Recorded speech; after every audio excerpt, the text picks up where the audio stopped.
असदुद्दीन ओवैसी जी। मोहतरम चेयरमैन साहब, आपका बेहद शुक्रिया कि आपने मुझे सदर जमहूरिया के खुतबे पर बोलने का मौका दिया। सर, मैं हस्ब आदत और हस्ब रिवायत उसकी मुखालिफत में खड़ा हूँ और सदर जमहूरिया के खुतबे को अगर आप देखेंगे सर, तो उसमें पूरे खुतबे में लफ्ज़ मुसलमान तो छोड़िए, लफ्ज़ अक़लियत भी इस्तेमाल नहीं हुआ है।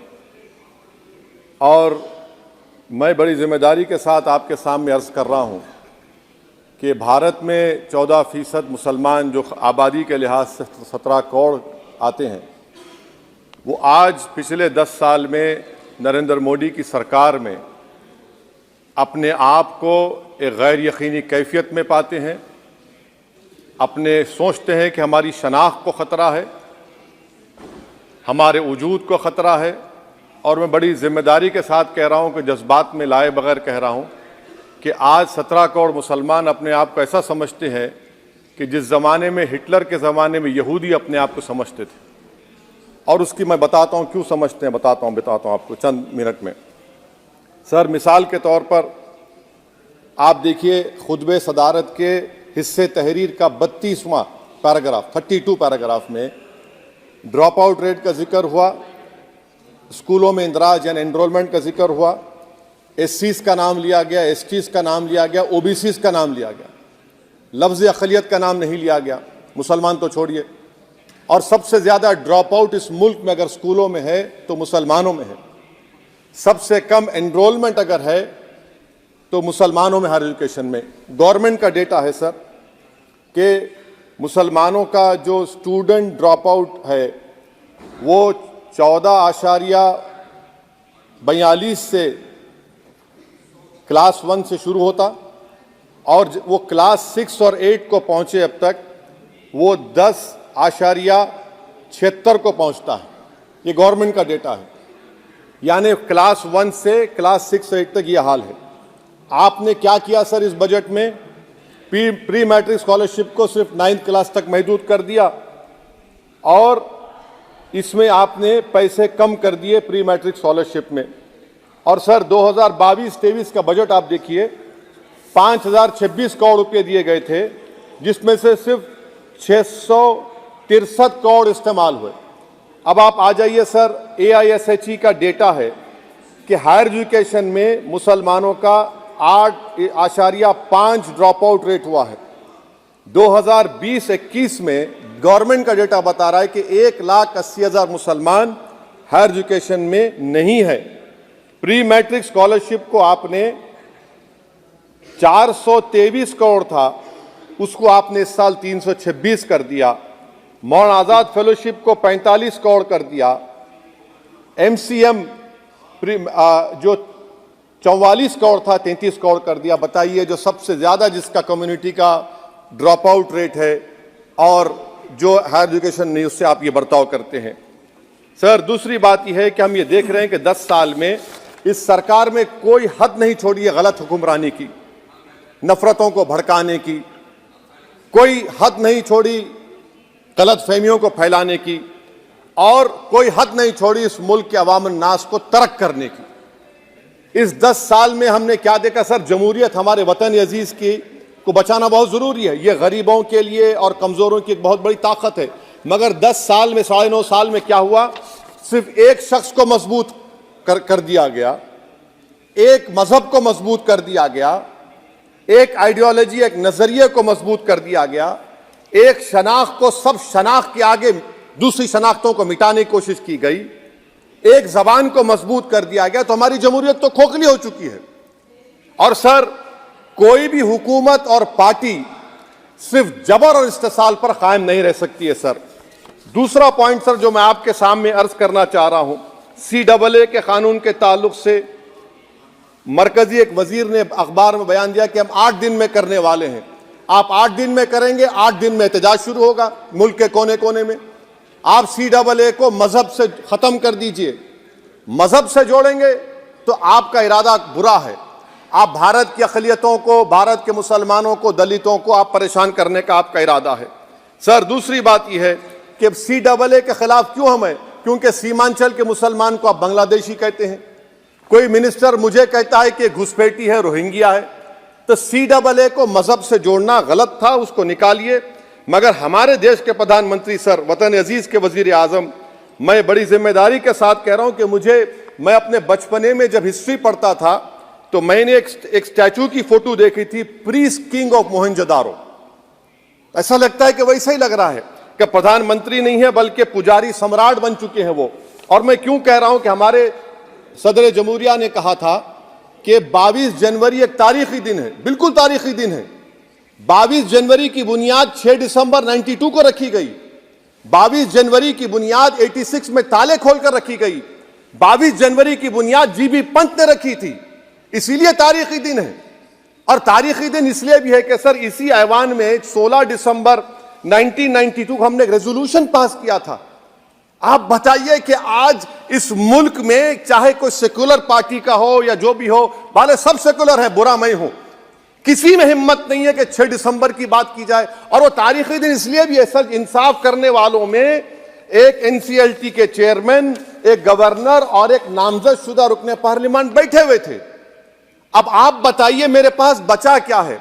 बचा यह है कि आर्टिकल 32 बचा है जिसको बाबा साहब अम्बेडकर ने दिया। आज मुल्क के 17 करोड़ मुसलमान भारत के वजीर आजम पर एतमाद भरोसा नहीं करते, बिल्कुल नहीं करते, बता रहा हूं, खुल के कह रहा हूं। अगर आप आर्टिकल 32 का ड्यू प्रोसेस ही खत्म कर देंगे तो फिर मेरे पास क्या बचेगा सर? क्या बचेगा? मैं तो यहां खड़े होकर वो सुप्रीम कोर्ट के मायानाज बेबाक वकील दुष्यंत दवे की तरह तो नहीं कह सकता। मुझे आज भी रूल ऑफ लॉ में भरोसा है, मुझे आज भी कानून पर, संविधान पर भरोसा है, मगर ड्यू प्रोसेस तो फॉलो होना चाहिए। ड्यू प्रोसेस फॉलो नहीं हो रहा। एक तारीखी दिन 22 जनवरी था, एक तारीखी दिन 31 जनवरी था। सर रात के अंधेरे में अपील किए बगैर आप आरे लेकर रास्ता खोल देते हैं। क्या पैगाम दे रहे हैं सर? 600 साल की मेहरौली की मस्जिद को बगैर को नोटिस दिए आपने डिमोलिश कर दिया। मैं जिम्मेदारी के साथ कह रहा हूं कि भारत के प्रधानमंत्री और उनकी सरकार भारत के मुसलमानों से उनकी शनाख्त को छीनना चाहते हैं। ख्वाजा अजमेरी के आस्थाने पर चादर बिछाइए, मगर आप जो चादर मुझसे छीनना चाह रहे हैं, मेरी मस्जिद है, आप हर मस्जिद को छीनना चाहते हैं। आप बताइए 17 करोड़ मुसलमानों को क्या पैगाम दे रहे हैं आप कि आप हर मस्जिद को छीन लेंगे मुझसे? फिर मेरा वजूद किस माने रखता है? मेरा शनाख्त क्या माने रखता है? रूल ऑफ लॉ क्या माने? अच्छा, 1991 के प्लेसेस ऑफ वर्शिप एक्ट पर क्यों नहीं बोलते आप लोग? आप उस पर कायम है ही नहीं है।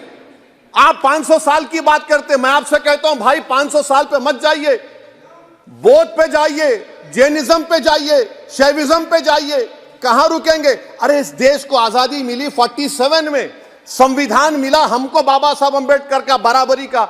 उससे पहले तो राजा रजवाड़े थे, जमहूरियत नहीं थी, लोकतंत्र नहीं था, मगर आप उसको उस बारे में लेके जाते। अरे 500 साल आगे क्या होगा बताइए? आप किसी एक सिविलाइजेशन, सर अंग्रेजी में किसी ने कहा था, civilisation can not be rewritten by hatred, history can not be corrected by demolition.